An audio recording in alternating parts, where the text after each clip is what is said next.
Comment vous définissez le terme leadership? En fait, le leadership, c'est une capacité que semblent avoir certaines personnes, une capacité peut-être plus importante que la moyenne, à la fois à attirer les gens, Mhm. les mettre en mouvement, Les mettre en mouvement, ouais. et surtout les maintenir durablement en mouvement vers un but ou un objectif.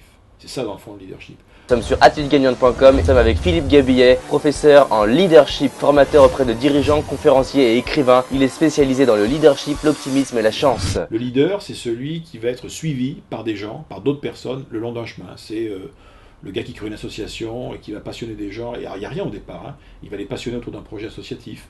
C'est le créateur d'entreprise qui part de rien et qui va réussir à fasciner Avec son projet. un banquier, 3-4 collaborateurs qui ne savent même pas si cette boîte elle est viable ou pas, mais on a envie d'y aller, quoi. Donc le leadership, c'est ça, c'est à la fois c'est un processus relationnel entre un individu et un collectif et un groupe, quoi, qui va vraiment se caractériser par ces trois dimensions: attraction, mise en mouvement et mobilisation vers un but ou un objectif. Et bien évidemment, pour que ça fonctionne, il va falloir que un certain nombre de conditions soient remplies, hein, pour que un individu se pose en leader ou soit accepté comme leader par les autres. Déjà, il faut qu'il ait quelque chose à offrir. Et un leader, ce qu'on attend de lui, c'est une vision. Une vision. Où est-ce qu'il veut nous emmener? C'est quoi l'histoire, quoi? C'est quoi la belle aventure? En gros, le leader, il vous dit, Une forme de certitude. les amis, moi, l'avenir, je peux vous en parler, j'en viens. Ouais. J'y suis déjà, moi, en 2015, moi.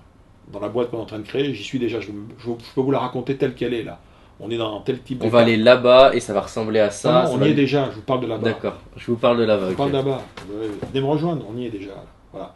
Voilà. Ensuite, il y a un deuxième point, c'est qu'un leader, c'est quelqu'un en qui les gens ont confiance. Parce qu'il va leur demander de prendre des risques. Donc, ça, c'est une vraie question. Est-ce que je suis quelqu'un à qui on fait confiance? Parce que si je suis quelqu'un qui fait flipper les autres, ou qui, au contraire, tue leur bonne volonté, leur enthousiasme, en étant trop critique, trop perfectionniste, etc., là, on n'est pas un leader. Un leader, c'est quelqu'un qui, de toute façon, ce qui caractérise le leader, c'est ce qui se passe quand les gens sont autour de lui. Du coup, on pourrait se poser la même question que pour la chance, c'est est-ce que moi-même je me ferais confiance?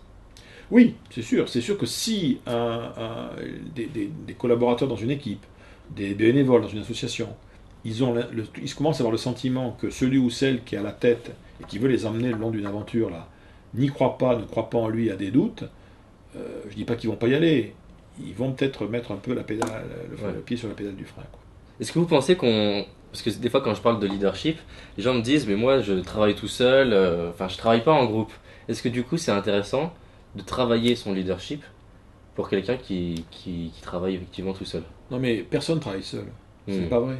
Ça, personne travaille C'est seul. une illusion. Même l'artiste seul, s'il n'y a personne qui va acheter ses toiles ou personne ne va acheter ses bouquins, non, on est toujours en interaction. Être un leader, c'est est-ce qu'on est quelqu'un, même si on n'a pas d'équipe, est-ce qu'on est un type ou une fille que les autres ont envie de suivre dans ses rêves? Est-ce que j'ai la capacité à faire partager mes propres rêves, mes propres envies, et donner le sentiment à des gens que ça pourrait être aussi une partie de leur aventure à eux? C'est ça aussi. Moi je dis toujours, le champ d'action du leader, que vous soyez un entraîneur sportif, le patron, le chanteur d'un groupe de rock, n'importe quoi, c'est la place qu'il occupe dans l'imaginaire des autres.